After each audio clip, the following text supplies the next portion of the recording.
नमस्ते dear viewers. आज के इस वीडियो में हम लोग कुछ न्यूमेरिकल प्रॉब्लम्स को डिस्कस करने वाले हैं मैग्नेटोस्टैटिक्स के रिगार्डिंग। मेरे प्यारे व्यूअर्स, देखिए ये हमारा न्यूमेरिकल प्रॉब्लम्स का पार्ट 3 है। मतलब ये है कि इसके पहले भी हम लोगों ने कुछ न्यूमेरिकल प्रॉब्लम्स को डिस्कस किया है मैग्नेटोस्टैटिक्स के रिगार्डिंग। ओके, जो हमारा पार्ट 1 था और पार्ट 2 था। ओके, अगर आपने वो वीडियोज नहीं देखा है तो एक बार देखिए, लिंक नीचे डिस्क्रिप्शन में मिल जाएगा। ठीक है, तो आज हम लोग कुछ इंटरेस्टिंग क्वेश्चंस लिए हैं सेमी सर्कुलर लूप और सर्कुलर लूप के रिगार्डिंग। दो क्वेश्चंस वैसे यहाँ पर है। ओके, और एक तीसरा क्वेश्चन थोड़ा डिफरेंट है। तो यहाँ जो सबसे पहला क्वेश्चन है उस पर नजर डालते हैं। देखिए क्वेश्चन क्या कह रहा है। A long wire having a circular loop of radius r carries a current I as shown below. Okay, इसकी बात कर रहा है। Find the magnetic induction at the centre C due to entire wire. देखिए कहने का मतलब ये है कि यहाँ पर एक लॉन्ग वायर है। इस लॉन्ग वायर के पास एक सेमी सर्कुलर लूप है जिसका रेडियस r है और सेंटर C है, और इस वायर में I करंट फ्लो कर रहा है। हमें कह ये रहा है कि जो सेंटर C है ना, इस पर जो मैग्नेटिक फील्ड इंडक्शन होगा इस पूरे वायर के कारण, वो हमें पता करना है। बिल्कुल पता कर सकते हैं।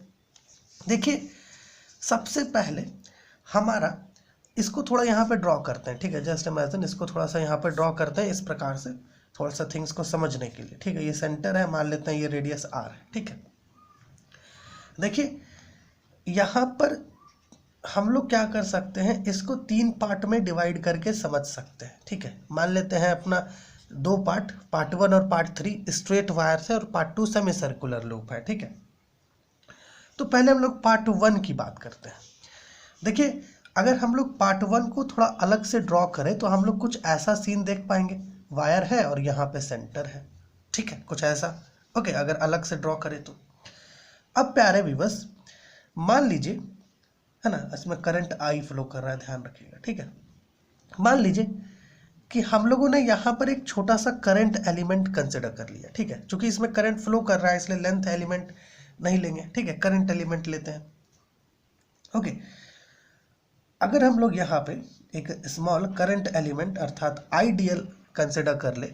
ओके, और इस करंट एलिमेंट और इस पॉइंट सी के बीच का एंगल अगर आप जब देखोगे तो आपको पता ये चलेगा कि दोनों एक दूसरे से पैरेलल है। कहने का अर्थ ये है कि आइडियल और जो हमारा ऐसा कह सकते हो कि जो डिस्प्लेसमेंट वेक्टर है सी का आइडियल से, वो एरो r है। चलो उसको एरो r ले लेते हैं।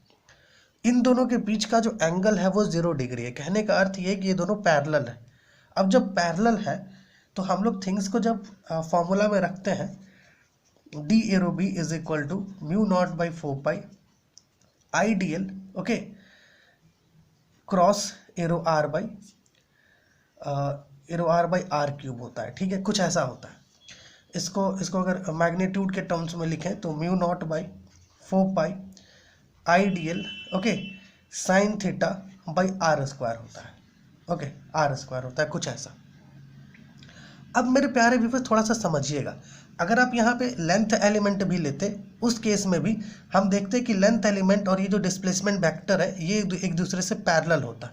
पैरेलल का मतलब ये है कि यहाँ पे थीटा जो बनेगा वो 0 डिग्री होगा। ओके, या तो 0 डिग्री होगा या फिर 180 डिग्री होगा। और हमें पता है साइन 0 डिग्री का वैल्यू भी 0 होता है और साइन 180 डिग्री का वैल्यू भी 0 होता है। तो जब आप थिंग्स को यहाँ पे रखोगे तो आपको ये पता चलेगा कि हमें जो dB का वैल्यू मिलेगा वो 0 से इक्वल मिलेगा। समझ पा रहे हैं ना?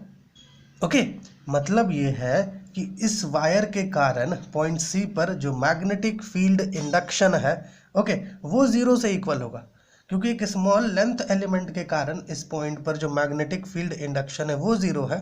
तो इस पूरे वायर के कारण जब आप पता करोगे मैग्नेटिक फील्ड इंडक्शन C पर तो वो 0 से इक्वल मिलेगा। उसी प्रकार से जो पार्ट 3 है इसके साथ भी होगा, है ना। पॉइंट आपका यहाँ पे है, वायर कुछ इस प्रकार का है। जब इससे भी पता करेंगे तो हमें पता चलेगा कि इस केस में भी B का वैल्यू हमें 0 मिलेगा। ओके, तो हमारा जो दोनों स्ट्रेट पाथ है ना, जो मतलब कहने का मतलब है कि जो हमारा दोनों स्ट्रेट वायर्स है उसके कारण जो मैग्नेटिक फील्ड इंडक्शन होगा C पर वो 0 से इक्वल होगा। ओके, अब हमारा जो दूसरा पार्ट है अर्थात जो सेमी सर्कुलर हिस्सा है वो बचा हुआ है। देखो सेमी सर्कुलर हिस्सा को अगर आप गौर से देखो, है ना, और मान लो कि यहाँ पर हम लोग क्या कहें, एक लेंथ एलिमेंट डीएल कंसिडर कर लिए, just imagine length element DL consider कर लिए, ठीक है ना।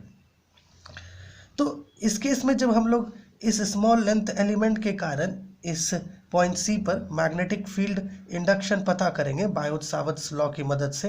ओके, तो I D L sine 90 degree by R square होगा, ठीक है, क्योंकि थीटा की जगह पे 90 डिग्री होगा। क्यों?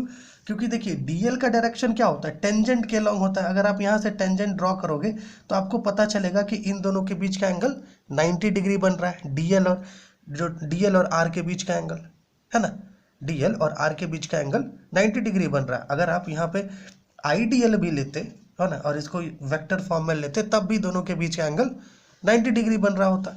ओके, तो यहाँ पे इसलिए साइन 90 डिग्री पुट किया, और साइन 90 डिग्री का वैल्यू क्या होता है, 1 होता है। सो इस केस में देखिए डीबी क्या मिल रहा है, mu naught by 4 pi I D L by R square. Okay, मतलब है कि ये स्मॉल लेंथ एलिमेंट के कारण सेंटर पर जो मैग्नेटिक फील्ड इंडक्शन है वो आपका इससे इक्वल है। अब जब हम लोग बोथ साइड्स को इंटीग्रेट कर देंगे तो हमें जो है इस पूरे सेमी सर्कुलर लूप के कारण पॉइंट सी पर जो मैग्नेटिक फील्ड इंडक्शन है वो मिल जाएगा, ठीक है, mu naught by 4 pi I by R square, है ना, क्योंकि देखिए सेमी सर्कुलर लूप पर आर का जो वैल्यू होगा वो कॉमन होगा, है ना, हर एक पॉइंट के लिए आर कॉमन होगा, तो उसको इंटीग्रेट करने से फ़ायदा नहीं है, इंटीग्रेट केवल डीएल को करना होगा। तो हमें यहाँ मिलेगा mu naught by 4 pi I by R square, और यहाँ सेमी सर्कुलर लूप का जो पेरीमीटर है वो मिलेगा, ठीक है, माफ़ कीजिए जो सिरकमफ्रेंस है वो मिलेगा, है ना। तो यहाँ पे आपका पाई आर जो है सिरकमफ्रेंस आएगा।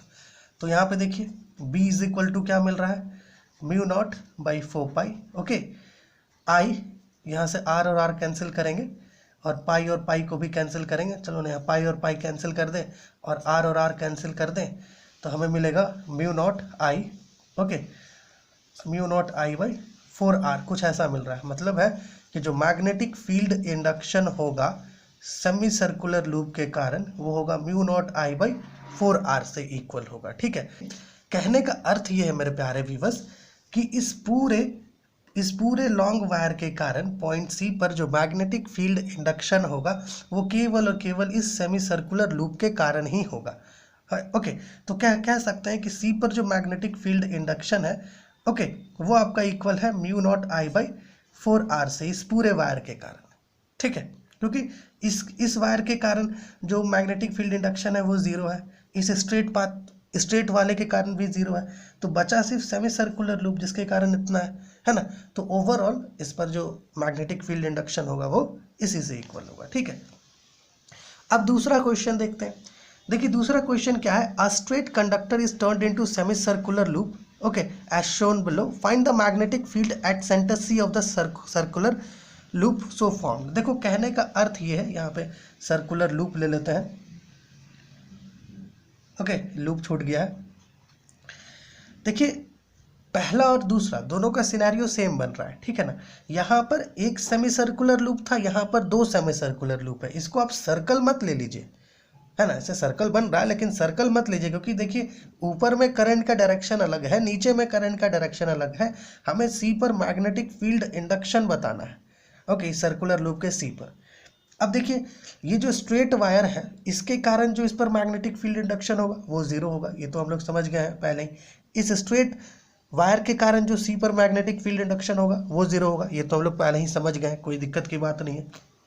अब क्या करते हैं, ये जो सेमी सर्कुलर लूप है इसको 2 हिस्से में डिवाइड कर देते हैं। मतलब ये जो सर्कुलर लूप है ना, एक ऊपर वाला सेमी सर्कुलर लूप और एक नीचे वाला, क्योंकि देखिए दोनों में करंट क्या है, डिफरेंट डायरेक्शन में, ऊपर वाले में क्लॉकवाइज डायरेक्शन में है और नीचे वाले में एंटी क्लॉकवाइज डायरेक्शन में है, ओके।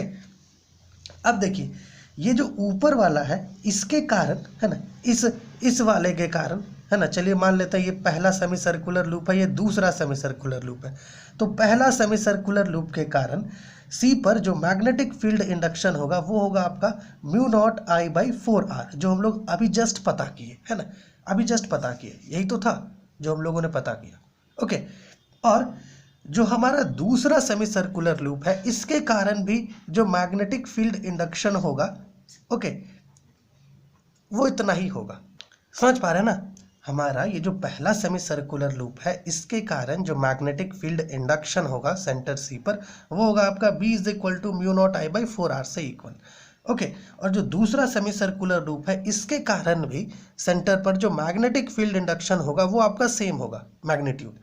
लेकिन बात अब यहाँ पर आती है कि ये दोनों का मैग्नीट्यूड तो इक्वल है, ओके, बट डायरेक्शन दोनों का अपोजिट है। डायरेक्शन दोनों का अपोजिट है सेंटर पर। अब जब डायरेक्शन अपोजिट है तो ये दोनों एक दूसरे को कैंसल आउट कर देंगी और ओवरऑल जो सेंटर पर हमें मैग्नेटिक फील्ड इंडक्शन का वैल्यू मिलेगा वो 0 से इक्वल होगा। ठीक है, ये क्वेश्चन भी समझ गए होंगे आप, ओके। अगर यहाँ पर करंट एक ही डायरेक्शन में होता तब तो वो जनरल सा सर्कुलर लूप वाला फॉर्मूला हम लोग अप्लाई करते और यहाँ पे हमें सेंटर पर मैग्नेटिक फील्ड इंडक्शन मिल जाता। लेकिन वायर में करंट इधर से आया और ये दो हिस्से में डिवाइड हो गया। दो हिस्से में क्या हो गया? डिवाइड हो गया, ओके।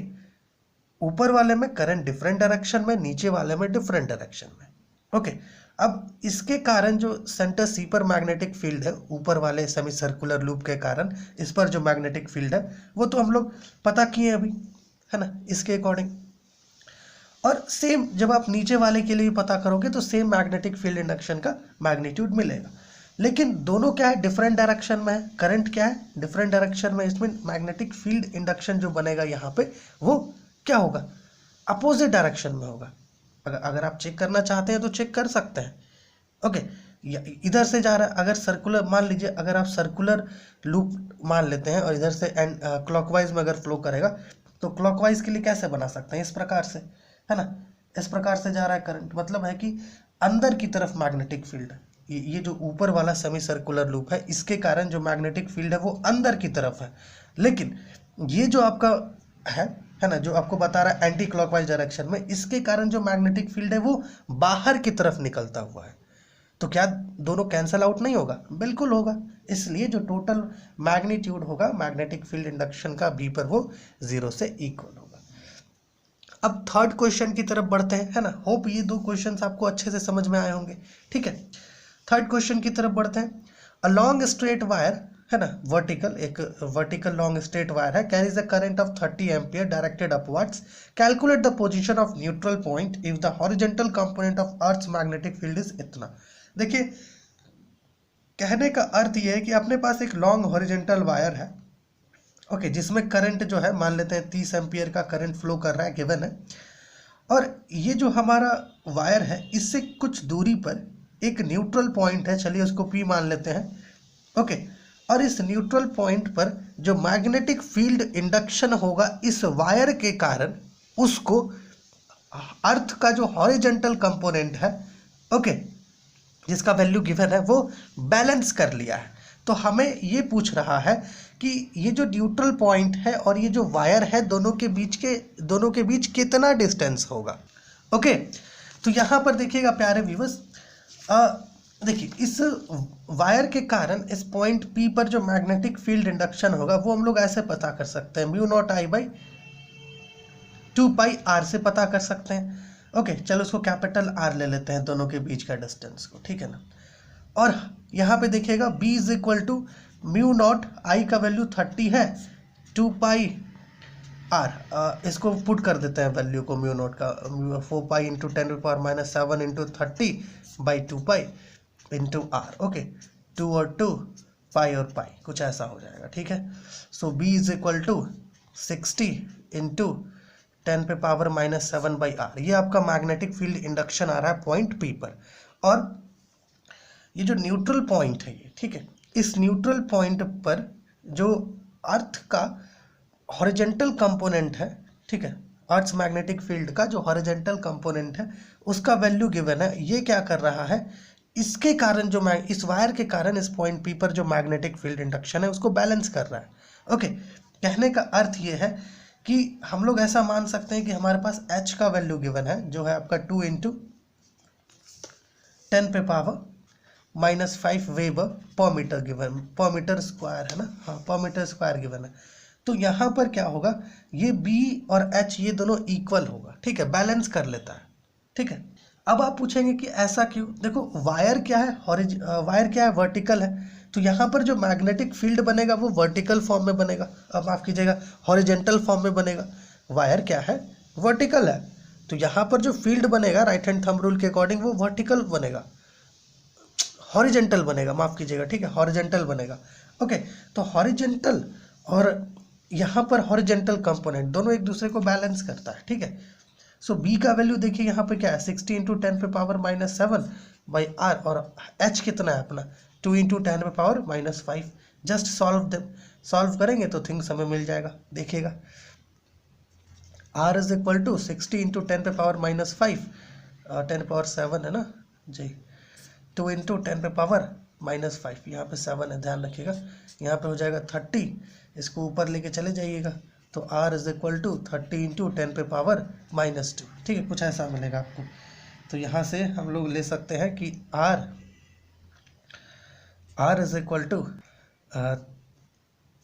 30 बाई, ये मीटर में आ रहा है आपका, ठीक है ना, 30 बाई 100 कर लेते हैं इसको, तो यहाँ पे 0.3 मीटर आएगा। मतलब है कि वायर और पॉइंट P के बीच का जो डिस्टेंस है वो 0.3 मीटर है, ठीक है। तो देखिए ये हमारा न्यूमेरिकल प्रॉब्लम्स था कुछ मैग्नेटोस्टैटिक्स के रिगार्डिंग, ये पार्ट 3 था। होप ये वाला हिस्सा आप समझ गए होंगे। ओके, कुछ भी डाउट होगा तो कमेंट करके पूछ लीजिए। चलिए मिलते हैं आपसे अगली वीडियो में।